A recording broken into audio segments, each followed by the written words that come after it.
ढिगाऱ्याखाली एखादा व्हीआयपी माणूस अडकला असता तर यंत्रणेनं धावपळ केली असती असा आरोप नातेवाईकांनी केला। या लोकांच्या हलगर्जीपणामुळे त्यांचा जीव गेला तर हे लोक त्याची जबाबदारी घेणार आहेत का असा सवालही नातेवाईकांनी विचारलाय।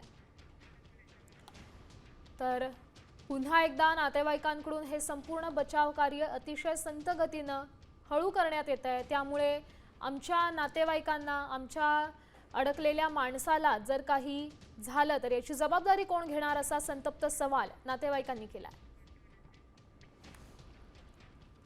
मला मनातून वाटते त्यांनी खरं तर पहिल्या दिवसापासून प्रयत्न करायला पाहिजे होते। काहीच प्रयत्न केले नाहीत लोकांनी, नुसते तेवढे 5-6 जण बाहेर काढले। त्यांना वाटतंय मोठं काम झालं। ह्यांचं एखादं व्हीआयपी माणूस असतं ना खरंच आतमध्ये बसलेलं तर रिझल्ट लगेच असा दिसून आला असता। आम्ही गरीब आहोत ना, आमची किंमत नसते ह्या लोकांना। कुठं ते कंपनीवाले एक माणूस दिसत नाही, या कंपनीवाला की बोलायला येत नाही की बघू हे करू